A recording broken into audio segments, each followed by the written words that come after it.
For $10 in 1878, you couldn't even buy a decent Winchester rifle. But in the muddy streets of Blackwood Ridge, that exact amount bought a human life. When a rugged, feared mountain man purchased a discarded bride, the town laughed, until exactly 3 days later, when her revenge brought the entire valley to its knees. The Wyoming wind howled like a wounded animal through the rough-hewn buildings of Blackwood Ridge, but it was nothing compared to the cruel laughter echoing outside the town's stagecoach station. Leora Dempsey stood in the freezing mud, her worn leather valise clutched against her chest like a shield. She was trembling, though whether from the biting cold or the sheer, suffocating humiliation, she couldn't say. Leora had traveled 2,000 miles from the suffocating brick streets of Boston, carrying nothing but a heart full of desperate hope and a pocket full of promises written in elegant, sweeping cursive. The letters had been signed by Nathaniel Reed, a man who claimed to be a prosperous merchant seeking a refined lady to share his booming Western empire. Leora, left penniless by her father's sudden passing and facing the workhouse, had believed him. She had bet her entire life on those letters, but the man standing before her now was no gentleman. Nathaniel Reed was handsome in a sharp, predatory way, dressed in an immaculate wool suit that looked utterly out of place in the frontier dirt. He sneered down at her from the boardwalk, his eyes sweeping over her travel-stained calico dress, the dark circles under her eyes, and the slight, irregular scar on her left cheek, a childhood reminder of a horse-riding accident, which she had explicitly mentioned in her letters. "You didn't say the blemish covered half your face, Miss Dempsey," Nathaniel announced loudly, his voice carrying over the gathering crowd of miners, saloon girls, and drifting cowboys. "I sent for a bride, not damaged goods." "Mr. Reed, please," Leora whispered, her voice cracking. "I wrote to you about it. You said it mattered not. I have nowhere else to go." "I am a man of standing in Blackwood Ridge," Nathaniel retorted, lighting a cigar and taking a slow, arrogant drag. "I cannot be seen on the arm of a woman who looks like she tangled with a threshing machine. The wedding is off. I wash my hands of you." A murmur rippled through the crowd. Leora felt the blood drain from her face. The stagecoach had already rattled off toward Denver. She had exactly 3 cents in her coin purse. "However," Nathaniel continued, his eyes gleaming with malicious amusement, "I am out $20 for your coach fare. I am a businessman. I don't abide bad investments." He stepped up onto a wooden crate, turning the tragic scene into a sick theatrical performance. "Listen up, boys. I've got a sturdy enough woman here. Not much to look at, but I imagine she can scrub a floor and cook a stew. I'll transfer her courting rights to the first man who gives me $10. Half my loss, and she's your problem." The cruelty of it struck Leora like a physical blow. The town of Blackwood Ridge didn't intervene. Sheriff Miller, leaning against the post office wall, merely tipped his hat back and watched. Mrs. Gable, the town's self-appointed moral compass, whispered furiously to her friends behind a lace handkerchief, casting judging glances at Leora as if this were her fault. $5, yelled a toothless prospector from the back, sending the crowd into uproarious laughter. "I wouldn't give 2 for that sour face," shouted another. Leora closed her eyes, hot tears finally betraying her. She prepared to sink into the mud, to just let the earth swallow her whole. Then the laughter abruptly died. The silence that fell over the street was sudden and absolute, heavy as an impending thunderstorm. The crowd parted, practically shoving each other out of the way to create a wide path. Leora opened her eyes. Walking down the center of the muddy street was a man who looked like he had been carved directly out of the granite peaks that loomed over the town. He was massive, standing well over 6 feet, draped in a heavy, weather-beaten bearskin coat. A thick, dark beard obscured the lower half of his face, but his eyes, a piercing, icy blue, locked onto Nathaniel Reed, with the intensity of a predator assessing a very foolish prey. It was James Cade. Every soul in Blackwood Ridge knew the mountain man, though few had ever heard him speak. He lived in the treacherous high country of Whisper Peak, coming down only twice a year for supplies. Rumors swirled around him like mountain mist, that he had killed 3 men barehanded in Dodge City, that he lived with wolves, that he was hiding a vast fortune in stolen Confederate gold. He was a ghost, a legend, and a terror. James didn't look at Leora. He walked straight up to Nathaniel Reed. Nathaniel, despite his bravado, took a sudden, involuntary step backward, his polished boot slipping slightly in the mud. James reached into the deep pocket of his coat. He withdrew a single, heavy, $10 gold eagle coin. With a flick of his thumb, he flipped it through the air. The coin landed directly in the mud at Nathaniel's feet with a dull thud. "Take your money, Reed." James's voice was a low, gravelly rumble that seemed to vibrate in Leora's chest. "And shut your mouth." Nathaniel's face flushed a deep, ugly red. He looked at the coin in the mud, then at the giant standing before him. Humiliation warred with self-preservation in his eyes. Slowly, agonizingly, Nathaniel bent down, retrieved the muddy coin, and wiped it on his pristine trousers. Without another word, he turned and pushed his way through the silent crowd toward his saloon. James turned his massive frame toward Leora. She froze, her breath catching in her throat. Up close, he was even more intimidating. A jagged scar ran through his left eyebrow, and he smelled of wood smoke, pine needles, and leather. He didn't offer his hand. He merely picked up her heavy valise as if it weighed no more than a feather. "Wagon's at the mercantile," he said simply. "Walk with me." The ride up the mountain was agonizing.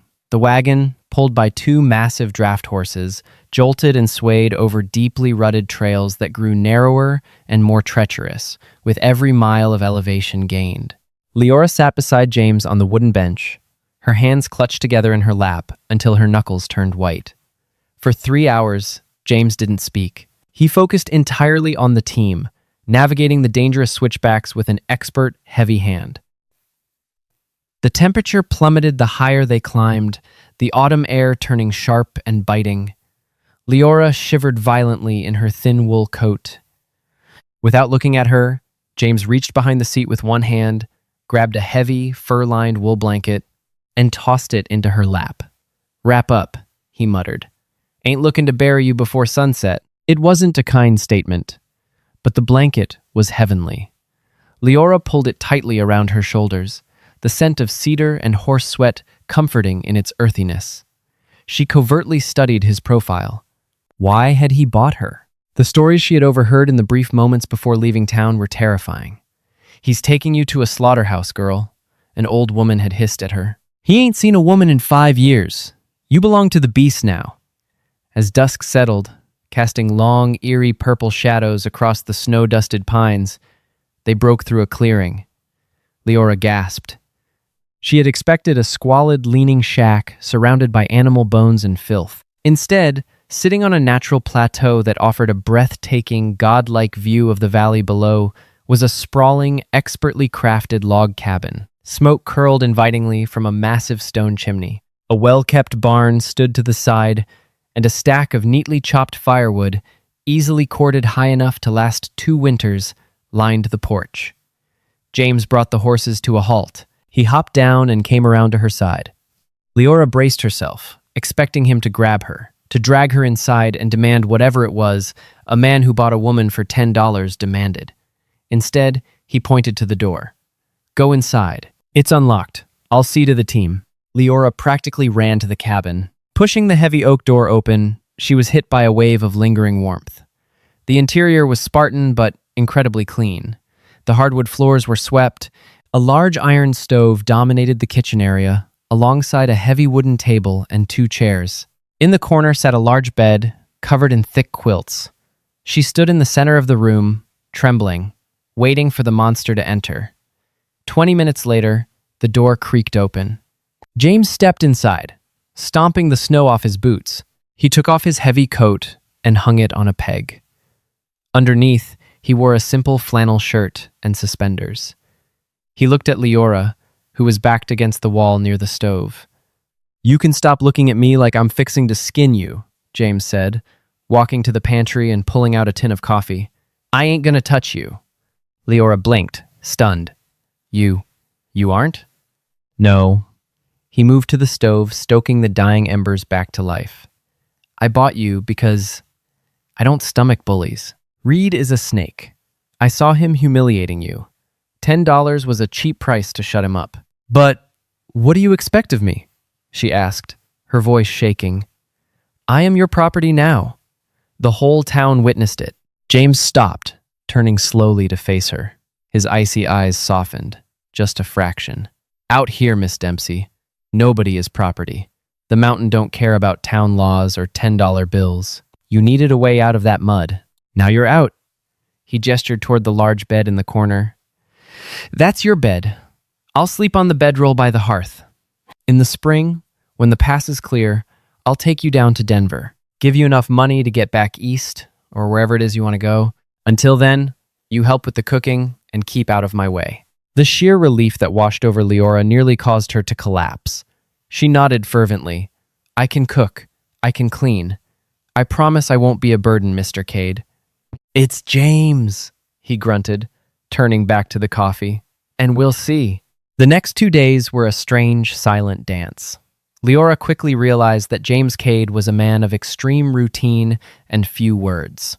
He woke before dawn, chopped wood, checked his trap lines, and maintained his property with meticulous care. He was gruff, yes, but not cruel. When Leora cooked a terrible burned stew on the first night, her Boston upbringing not preparing her for a wood-fired iron stove, James didn't yell. He simply ate it in silence, then quietly showed her how to regulate the flues the next morning. But as the silence settled, Leora's sharp mind began to observe things. On the afternoon of the second day, while James was out repairing the barn roof, Leora was sweeping the bedroom area. Beneath a small bedside table, she noticed a loose floorboard. Curiosity getting the better of her, she nudged it aside. Beneath it lay a heavy leather satchel. Leora hesitated. Snooping could get her thrown out into the snow, but her survival instinct, sharpened by Nathaniel's betrayal, pushed her forward. She opened the satchel. Inside were maps, detailed hand-drawn topographical maps of Whisper Peak and the surrounding valleys. But it wasn't the geography that caught her eye. It was the geological notes. Veins of silver, massive deposits outlined in red ink, all sitting directly under James's land. Beneath the maps were legal documents. Leora, having spent years managing her late father's mercantile books before his debt consumed them, knew how to read a contract. She pulled out a stack of letters and assay reports. As she read, the blood in her veins ran cold. Nathaniel Reed wasn't just a cruel saloon owner. He was the head of a syndicate secretly buying up the entire valley. The letters, stolen or intercepted by James, detailed a conspiracy. Nathaniel knew about the silver on James's land, but James held the original, ironclad federal deed signed by President Grant himself. The documents revealed Nathaniel's plot. Since James refused to sell, Nathaniel had bribed the regional judge and the Blackwood Ridge assayer. They had drawn up fraudulent boundary lines. Tomorrow, the third day, Sheriff Miller, acting on Nathaniel's orders, was going to ride up the mountain with a posse to evict James under the guise of an unpaid, fabricated tax lien, confiscating the land.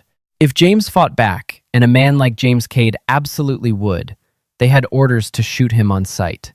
Leora dropped the papers, her hands shaking. James wasn't just a mountain man. He was a wealthy landowner sitting on a fortune, and he was completely isolated. He had the proof of their corruption in this bag, but he was one man against a heavily armed posse and a corrupt town. James was preparing for a shootout he couldn't possibly survive. He planned to die defending his ridge. She looked out the window at the massive, quiet man swinging a hammer on the barn roof. He had saved her from public disgrace and ruin for $10, expecting nothing in return. He had given her warmth, food, and respect. Leora Dempsey had been rejected, mocked, and thrown away. But as she looked at the fraudulent tax lien dated for the very next day, the terrified, heartbroken woman from Boston died. In her place, something hard and fiercely protective forged itself in the mountain cold. She carefully packed the satchel, her mind racing.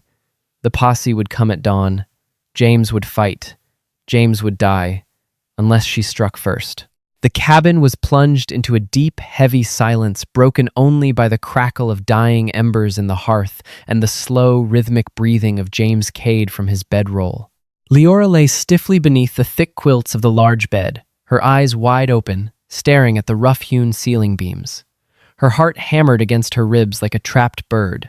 The leather satchel was hidden safely back beneath the loose floorboard, but its contents were burned into her mind. Tomorrow. The posse was coming tomorrow at dawn. Leora knew men like Nathaniel Reed. Her father had owed money to men of his ilk back in Boston, men who wore velvet waistcoats to hide their hollow, rotting cores. Reed wouldn't just evict James. He would ensure the mountain man never lived to contest the fraudulent claim. And James, proud and unyielding, would face a dozen repeating rifles with nothing but his Winchester and his stubborn fury. He would die for this ridge. She couldn't let that happen. For the first time in her life, a man had stood up for her without expecting a single thing in return. James had spent $10, a small fortune for a mountain trapper, merely to buy her dignity back from the mud. Leora slipped out of bed, her bare feet touching the freezing floorboards.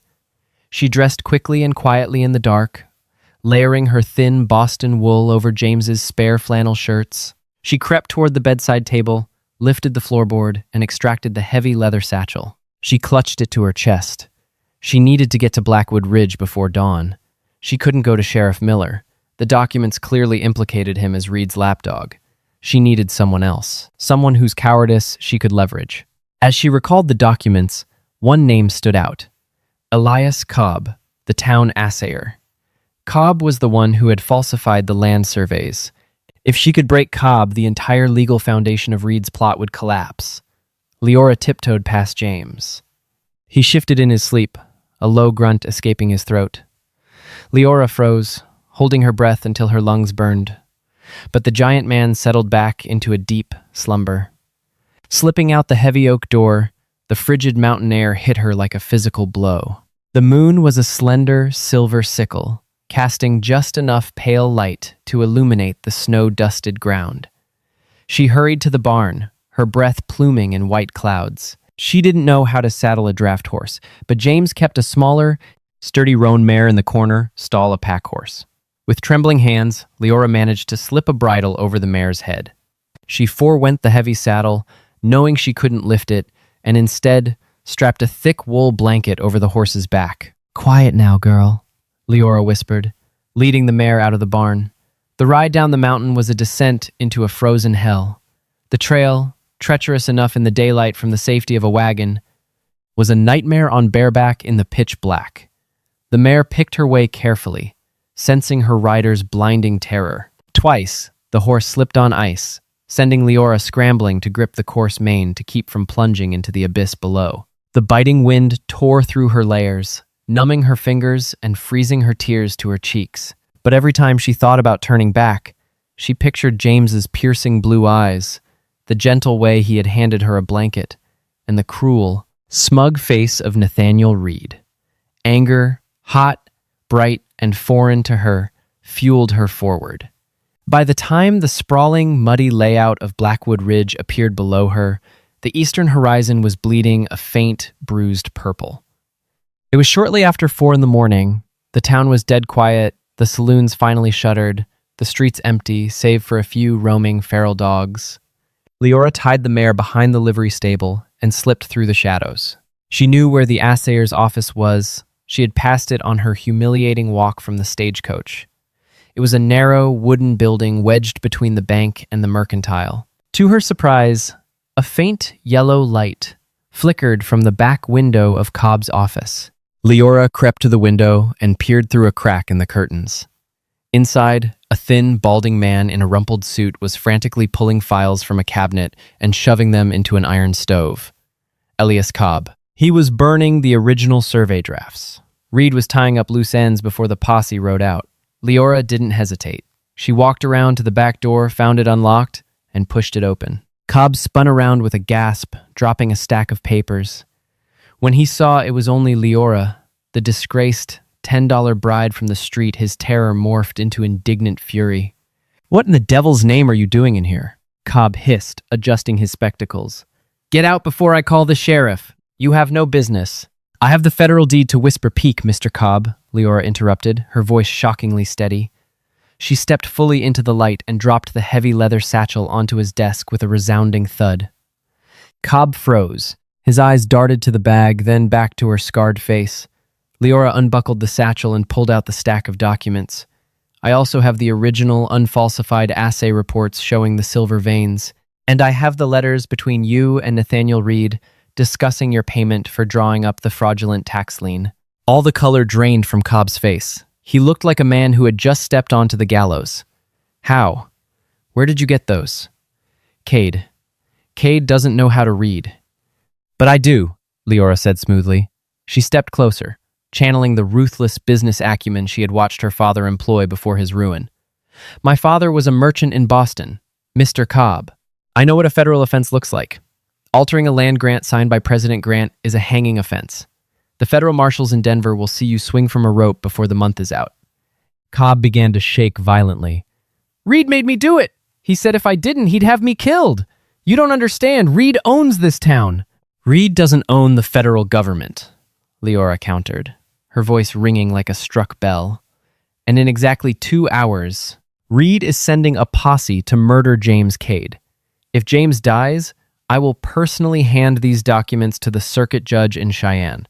I will make sure you hang alongside Reed. Cobb collapsed into his desk chair, burying his face in his hands. What do you want from me? He sobbed. Leora pulled a blank sheet of paper and a fountain pen toward him. I want a full confession. Signed and dated, detailing the false tax lien, the silver, and Reed's orders to Sheriff Miller. You write it now, or I take these papers to the telegraph office and wire Denver immediately. Defeated, terrified, and cornered by a woman the town had deemed worthless, Cobb picked up the pen. The morning sun broke over the peaks, casting long, bloody streaks of light across the muddy main street of Blackwood Ridge. In front of the Golden Nugget Saloon, 12 men were mounting their horses. They were a rough, hardened bunch of hired guns and deputized thugs, armed to the teeth with repeating rifles and shotguns.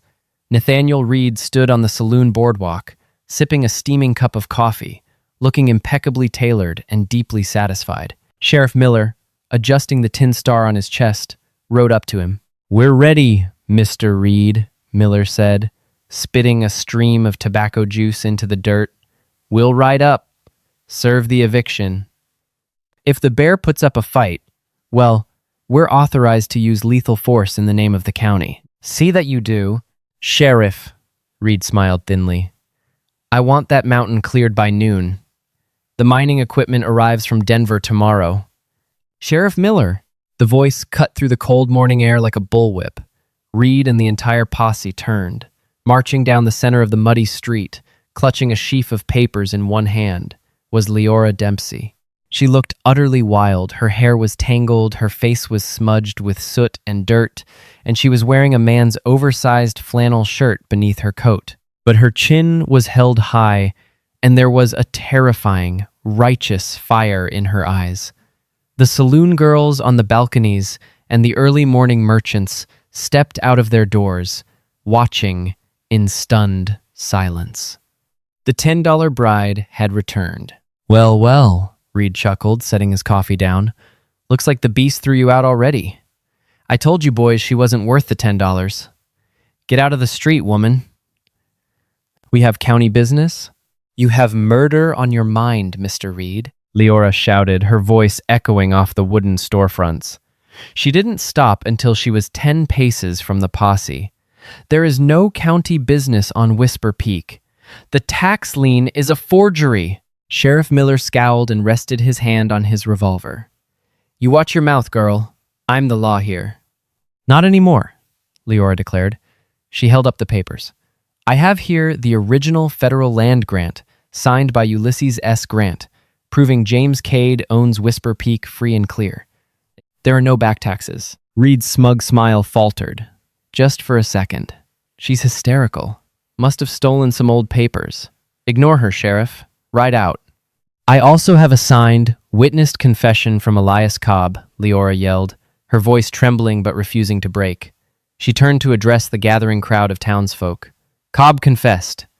Nathaniel Reed bribed him to falsify the land surveys to steal the silver under James Cade's land. Reed ordered the sheriff to use this fake lien to murder an innocent man. A collective gasp rippled through the onlookers. Whispers erupted. Reed's face twisted into a mask of pure, ugly rage. He dropped his refined facade entirely. "Shut her up!" Reed screamed at the posse. "Grab those papers! Shoot her if you have to!" Several of the hired guns hesitated, looking at the crowd of witnesses. But two of Reed's most loyal thugs spurred their horses forward, reaching for their holstered weapons. Leora stood her ground, clutching the papers to her chest, bracing herself for the impact.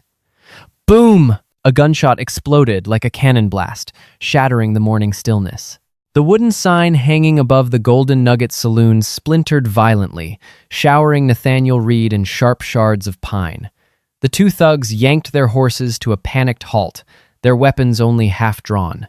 At the far end of the street, a shadow detached itself from the morning mist. It was James Cade.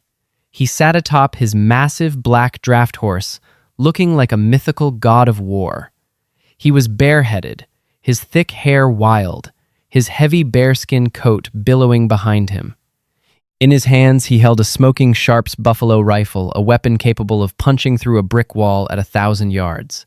He racked the lever with a terrifying metallic clack. The silence that fell over the town was paralyzing. James kicked his horse into a slow, deliberate walk. The crowd scrambled frantically out of his way.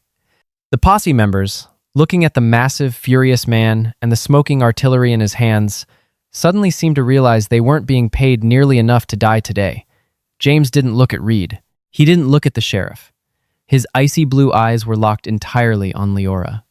When he had woken up to find her gone, the horse missing, and his floorboard pried up, a cold, dark resignation had settled over him.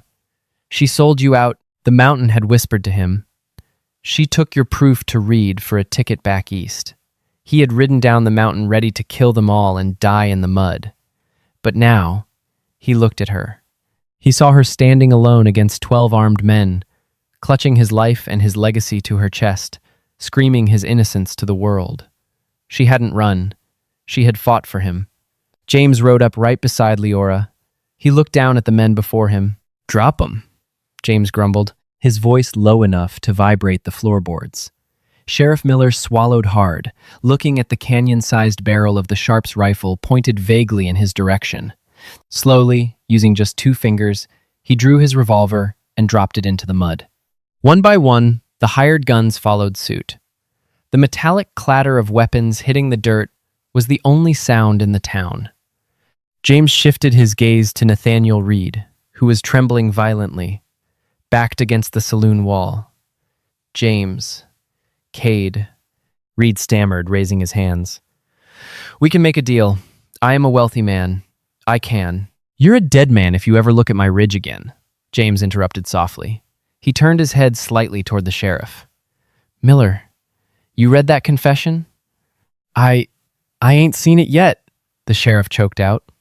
Leora stepped forward and thrust the confession and the deeds into the sheriff's hands. Miller read them over, his face turning a sickly shade of gray. He knew the game was up.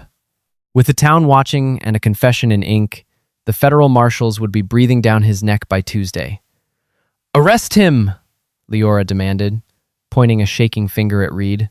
"Or I will ride to Cheyenne myself." Sheriff Miller looked at Reed, then at James, and finally at the angry faces of the townsfolk, who were beginning to realize how thoroughly they had been manipulated by the saloon owner. Miller grabbed Reed by the collar of his expensive wool suit. "Come on, mister." "Reed?" Miller muttered. "We're going to the cells." "You can't do this! I own you!"